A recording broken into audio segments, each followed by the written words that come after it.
Good morning. This is Mark here with Supercharger Wellness, and I want to talk to you guys about something that has affected me for a very long time, and that is allowing toxic people to run my life. Allowing people who do not have good intentions to be a prevalent source of influence in my life and affect me on a daily basis. And I'll drink some of my branch chains.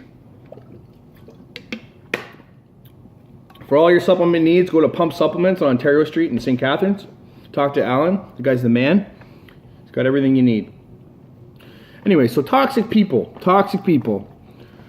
Oh man, where do I even begin? So I've seen a lot of stuff on like Facebook, Instagram, stuff like that, memes and different things like that of people posting things related to toxic relationships, ex-boyfriends, ex-girlfriends, friends, family members, whatever. Now, in my experience, these people can have a very detrimental effect on our well-being, on our mental health, on our motivation or determination to succeed, and they will beat you down and suck the life out of you if you let them. They are succubuses, and they will use manipulative tactics, passive-aggressive behavior, pretty much anything that they have at their disposal to manipulate and control us and keep us in this set of parameters that they want us in. And maybe at one time we were a certain individual, and they've put us in this box basically. And this box has limitations. This box has parameters, and they want us inside of it. And they want us to stay that way inside that box so that they can continue to manipulate and continue to control us. And when you start to grow, and you start to change, and you start to get determined and motivated for your success in your life, and you increase your networking and your social sphere, and you improve your life, and you start getting better friends, and start making better associations, and start being successful in your career, and all these different things, they see that and they go, oh, wait a minute, you are not the way that you were before. You are improving. I don't want you to improve. I want you to be the same so that I can continue to manipulate you, because manipulating you served me in some way. And unfortunately, when you start to be successful, you will notice the people who are behind you, who have your back and want to see you succeed, and you will notice the people who are giving you a pat on the back, shaking your hand and smiling in your face and going, yeah, fuck you. I can't wait to see you fail. And some of these people might be friends. They might be family members. Now, my family's great. I'm not saying anything negative about my family, but I'm just saying. Ex-girlfriends, or even your current relationship, because people want to have you in this box because they know you to be this type of person. And when you start to expand, they feel threatened. Their sense of security is now threatened. So they try to contain you. And it might even be subconscious, but they try to contain you in this box to keep you the same because they want to be comfortable. They want to have what they've always had from you. And when you start to exceed that, they go, oh shit, and they get backed into a corner, and it's like fight or flight all of a sudden. So they start to try to keep you there. And it might be, like I said, subconscious, but it is definitely there, and be aware of it. And it's fucking difficult to cut these people out of your life because sometimes you love them and you care about them and you have a space in your heart for these people. And I went through this stuff with a lot of friends and a lot of exes and different things like that, different people, different circumstances, different connections. And at the end of the day, I had to be honest with myself about what is my purpose? What is my intention? Is this person going to help benefit me, grow into the man that I want to be and build my success, or are they trying to tear me down? And unfortunately, the reality of the situation is that sometimes they do not have your best interest at heart. And it is hard to cut them out because of the sentiment and nostalgia involved in those relationships. And, you have to be honest with yourself. And, I had this one person in my life, and, let's call her Satan. She was awful. She was a passive-aggressive, manipulative, sick person.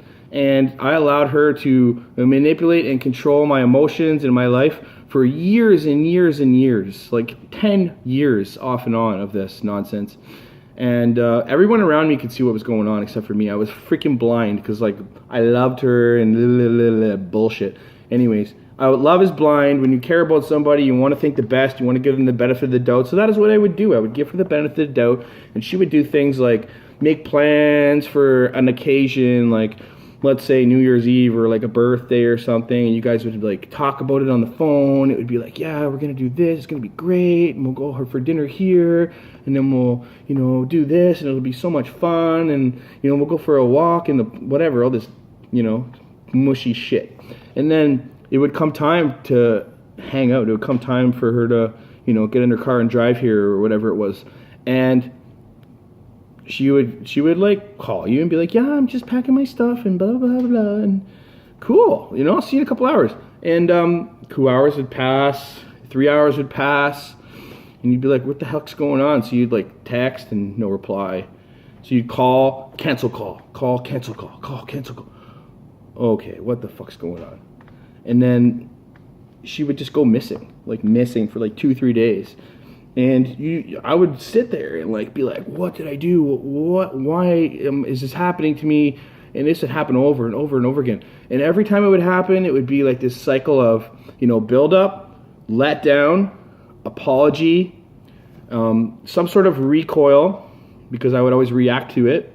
And then it would be, I would react badly to being ditched or manipulated or whatever it was, and then I would internalize my own behavior and feel like a piece of shit for reacting that way. Meanwhile, she would utilize that guilt that I had from those reactions and throw it in my face and make it seem like that she did that because of me, because of the way that I reacted. Meanwhile, she had already made the decision to act that way, and my reaction was a response to that. Now, I didn't always react the best way, I will admit, but this persisted over and over and over in a cyclical fashion. I had to be honest with myself after a while and be like, this person is never, ever, ever going to show up and be the person that I have put into my mind, that I have perceived her to be. She is not who I think she is. She is a sick, manipulative, twisted, passive-aggressive individual who wants to manipulate me, use me for whatever benefit she gets, I don't know what it is, and then let me down. She gets off on the reel and the catch and release, and holy shit, the emotional roller coaster involved in that relationship, my God, it was so bad. Anyway, so after years of that, I finally just had to be like, listen, you gotta go. I don't want anything to do with you anymore, I feel sorry for you. I feel even worse for whoever's with you, and I wish you well. Sayonara. And once we are able to free ourselves of the manipulative, controlling, overbearing behavior that these people implement onto our lives, you free your mind of that. Like, we have a capacity, like you have so much capacity in a day. So you have 100% capacity. If you spend 50% or 60% of your day in like wandering, driving yourself freaking crazy, having these crazy anxious thoughts about this person and why they're doing this to you and what you did and all this crap, you've wasted 60% of your capacity on absolute nonsense that day. I could have spent that 60% of my capacity on positive shit. I could have spent it on building this business that now I'm doing at 34. I could have spent it building good relationships with people who weren't douchebags. I could have done so many things with that time. I would have been successful in a lot of other areas of my life if I had realized these things much, much earlier. That we have a finite capacity as human beings. You have so many hours in a day. How many hours are you going to waste? How many hours are you going to sit there and let some piece of, manipulate your life and control your thoughts? Because you know what? That person is renting space in your head for free, and you're letting them live there for free. And that is not the way to live. Trust me, first-hand experience. Cut those people out of your life. Cut them out, free yourself of those chains, and move forward and focus yourself on positive things. Focus yourself on your career, your children, your family, good friendships, building new friendships, building new relationships, networking, doing what drives you, whether it's fitness, health, whatever, I don't care. Focus on some positive shit and you will get positive results. Anyways, I'm ranting now. Don't do what I did. Don't let them back in. Cut the cord. Cut the cord. Cut it. Anyways, subscribe, like, follow me on Facebook, Mark Boney, Supercharger Wellness. I have also changed the Instagram profile to a business profile, and that is now named Supercharger Wellness. It was Mark Boney, Daddy Athlete, but it is now Supercharger Wellness. And everybody have a great, positive day, and let's build good relationships, and let's get supercharged.